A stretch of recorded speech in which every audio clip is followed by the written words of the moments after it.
Aujourd'hui, nouvelle story time. Il y a trop longtemps, je dois vous mettre au parfum. Mais non, la story time d'aujourd'hui. Vous avez vu le titre, non? Ah, l'amour. Non, attendez.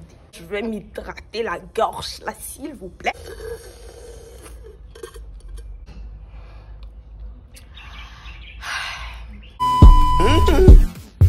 C'est la famille.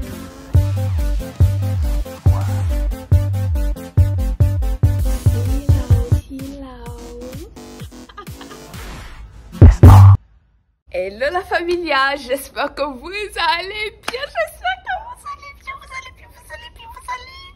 Vous m'avez tellement manqué, j'étais impatiente de faire les vidéos, je pensais à vous tout le temps. Merci pour vos messages. Prendre rétablissement, rétablis-toi vite, Tilo, tu nous manques, nanani, nanana. En fait, c'est grâce à vous que je me suis vite rétablie. Je me disais, non, il y a ma familia qui m'attend, je dois vite me rétablir, je dois faire une nouvelle vidéo. Non, mais bébé, bon, comment? Qu'est-ce qui s'est passé pendant mon absence? Comment vous allez? Dites-moi tout. J'avais fait une story time, la honte.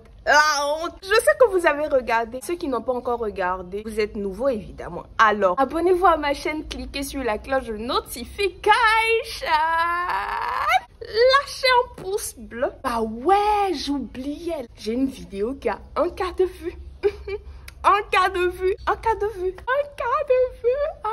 Je sais qu'il y a certaines personnes qui trouveront bidon, carrément bidon, que je sois tellement contente pour 1K. Ouais, 1K de vues, c'est quoi? On a vu des millions de vues ici, nanana. Bref, c'est 1K de vues. Je viens de commencer. J'ai commencé il y a à peine 4 mois. 4 ou 3 mois, j'ai commencé en même temps sur pas sur Facebook, sur YouTube. J'ai commencé à nager sans savoir nager. Je suis tellement contente, je ne m'attendais vraiment pas à ce que j'ai 1K de vues avec une vidéo si rapidement là. Vous venez vous abonner, nous sommes à 473, ouais.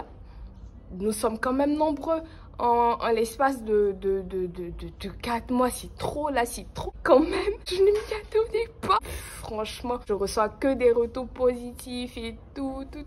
Vous êtes tellement chou. La dernière fois, j'étais souffrante, j'avais peur que vous vous désabonnez. Je dis non, je peux pas. Je vais faire une vidéo pour les rassurer, pour leur dire que je suis là, j'ai pas fui YouTube. Et vous êtes restés avec moi, vous m'avez soutenu. Aujourd'hui, je reviens en pleine forme. On va tout cartonner, déchirer. On est ensemble pour l'éternité. Vous et moi, c'est la famille. Il n'y a rien à dire, c'est la famille. On meurt ensemble, on rit ensemble. Même en commentaire, je respire, j'ai trop parlé là. Merci, je vous aime. Story time now. J'ai trop parlé là. Après ce qui s'est passé dans ma story time la honte, j'ai rencontré Mathie. Ouais, nous allons l'appeler Mathie. Alors, je rencontre Mathie qui est quelqu'un de vraiment bien, intérieurement comme extérieurement beau. Beau comme tout. Il était frais. Je ne sais vraiment pas comment le décrire parce qu'il était vraiment beau. Il était trop beau. Et maman, franchement, il était trop. J'ai juste envie de mettre sa photo là, bam. C'est lui. C'est lui. Mais je sais qu'après cette petite description là, vous voyez un peu le mood, vous savez de qui je parle là. Quand je dis beau intérieurement, il était gentil, on parlait tout le temps H24, c'était ceci, cela. Quand vous voyez la story time la honte, j'étais dans une période où j'allais vraiment pas bien. Je vous mets un extrait de la story time. Moi, j'ai pris l'acte du pasteur comme une humiliation. Venir à la maison et dire aux parents, écoutez, votre fille couche de gauche à droite. On n'a pas couché ensemble en fait. Franchement, c'était vraiment pas facile. Je suis quelqu'un de sociable. En même temps que je suis sociable, ouverte, je suis seule. Je sais pas comment vous expliquer. Je suis solitaire, en même temps sociable. J'étais vraiment seule. J'avais vraiment pas d'amis à qui parler. Personne. Il est arrivé pile au bon moment. Il me comprenait. C'était vraiment, voilà, il était tout le temps là pour moi, que ça n'allait pas à la maison. Je fuyais, bam, je partais chez lui. Quand j'avais pas cours, au lieu de rentrer à la maison, je me montrais que j'avais cours, je restais chez lui. À l'époque, mes parents s'en foutaient carrément de moi parce que je venais de faire une grave bêtise. Ils étaient grave fâchés. Il était plus âgé que moi. Il avait déjà le bac, il devait continuer ses études à l'extérieur. Je savais qu'il devait voyager, mais il m'a dit que c'était pas dans l'immédiat. Nous avons fait pratiquement 1 an, tout allait bien. Un matin, il me dit, écoute, je dois rentrer. Je dois rentrer. C'est comme si c'était hier en fait.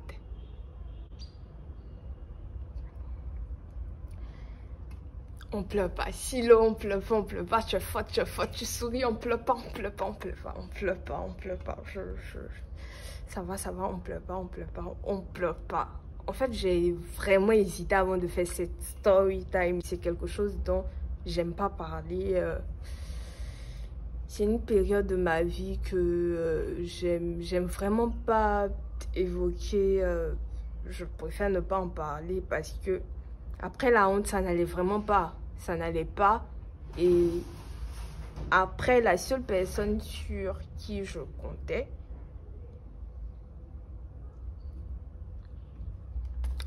avec mes parents, on s'était réconciliés. Ben, il était là. C'était... Merde.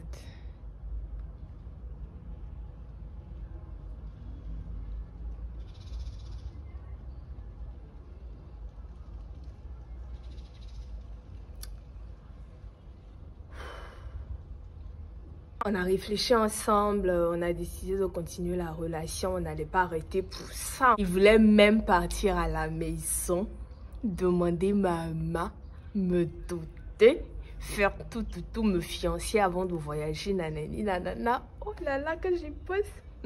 J'ai dit non, c'est impossible. Mes parents vont me crucifier si je fais ça. Non, non, je veux pas. Non, je peux pas. C'est vrai que là, j'ai mal, mais je veux pas. Ça, je veux pas. Si je fais ça, moi, je meurs direct. Non, c'est pas la peine. Non, tu peux tout faire, mais non.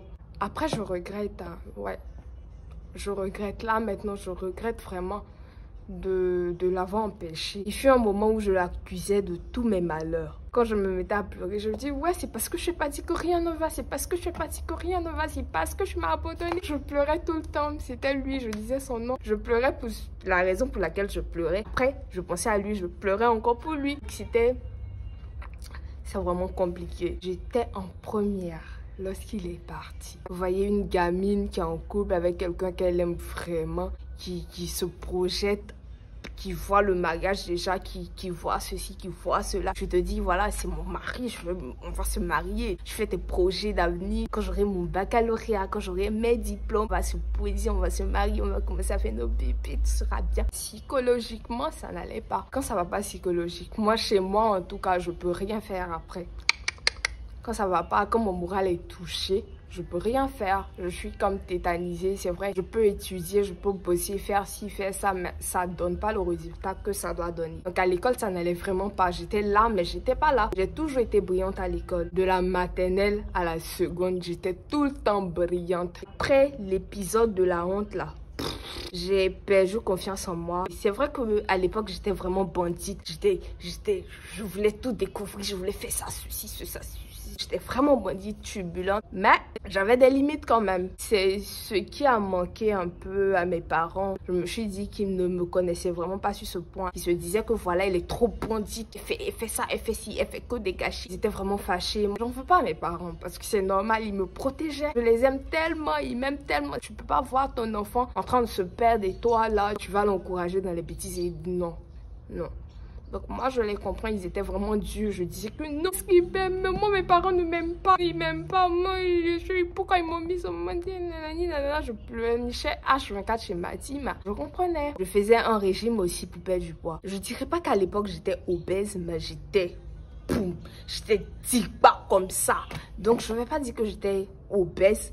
Ouais, en tout cas, j'étais Digba de Digba. On m'appelait la grosse patapousse. Je vais vous raconter après dans une autre story time ce que j'ai vécu là aussi. J'avais un complexe. J'avais décidé de faire un régime en seconde pendant les vacances de seconde. J'avais commencé à perdre du poids. J'étais devenue bien fine. Tout allait bien. Ça m'a rendue malade. J'en ai parlé sur Instagram plusieurs fois. En fait, j'ai perdu tellement de poids Donc ça a créé d'autres problèmes encore. Je vais vous expliquer ce qui s'est passé. Je ne mangeais vraiment pas. Je prenais des thés qui m'ont affaibli. Donc j'ai commencé l'année avec des maladies. Tout le monde me disait, je suis débérie, je suis jolie comme ça, je te préfère comme ça. Mais à l'intérieur, ça n'allait pas. Mon année scolaire était comme ci, comme ça, comme ça, comme ça. Tout le monde se demandait ce qui n'allait pas. Et moi aussi, je me demandais ce qui n'allait pas. J'ai perdu confiance en moi. Comment? Je sentais le regard de mes camarades qui disaient, ouais, c'est là, elle travaille même plus bien. Elle laisse sauter ici, elle saute là-bas. Elle se promène avec les gens avec qui on ne doit pas se promener. Elle a de mauvaises fréquentations. J'étais là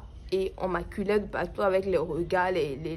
Ça coïncidait avec la période où Mathieu a perdu son père. Il est rentré pour les obsèques. Comme on le dit, le malheur des uns fait le bonheur des autres. Moi, j'étais trop contente. Je lui dis, mais attends, c'est papa seul qui est mort. On va pas tuer maman, on va pas tuer tanti, on va pas tuer tes frères, on va pas tuer tout le monde pour que je vienne encore. Je me suis dit, mais attends, est-ce qu'il y a prié pour que sa maman même suive son papa, son grand-père? En tout cas, si toute la famille, même s'il pouvait partir un peu comme ça, et puis il allait venir toujours. Sans vous mentir, j'étais contente de le retrouver, tout allait bien. Après les obsèques, il est rentré. C'était l'amour fou. Après, en fait, tout se mélange dans ma tête en même temps. Je ne sais vraiment plus quoi dire, où j'ai commencé, où je vais. C'est quelque chose que j'ai enterré, vraiment, j'ai voulu enterrer depuis toujours. C'est vrai que je raconte des histoires plus graves, plus bidons. Mais celle-là, vraiment, franchement, je sais vraiment pas où je vais, d'où je viens. Je sais vraiment plus quoi dire en fait. Je ferai une seconde partie, bien évidemment. Hey! Une seconde partie où je vais raconter des détails plus croustillants. En fait, aujourd'hui, le but, c'était de vous raconter la partie amour. Après, je vous expliquerai la partie gourmand. Gourmet, c'est cœur brisé, peine de gueule, peine de cœur. Peine de gueule, comment? Peine de cœur. C'est quand même long. Depuis combien d'années, là? Jusqu'à aujourd'hui? Non, ça fait longtemps. Donc, je vais vous expliquer un peu. Vous allez comprendre, ne vous inquiétez pas. J'espère que vous avez aimé mon intro. Ah, j'ai une nouvelle intro de oulala. J'espère que vous avez aimé mon intro. Je me suis dit, pourquoi pas faire une petite intro. En fait, je snappais, puis j'ai découvert un nouveau feed. Je me suis dit, mais attends, ça c'est un nouveau feed. Ça fera une belle intro. Alors, qu'est-ce que vous en pensez? Dites-moi en commentaire. On se donne RDV vendredi prochain ou dimanche. Maintenant, ça sera soit vendredi, soit dimanche. Je vous fais beaucoup de bisous.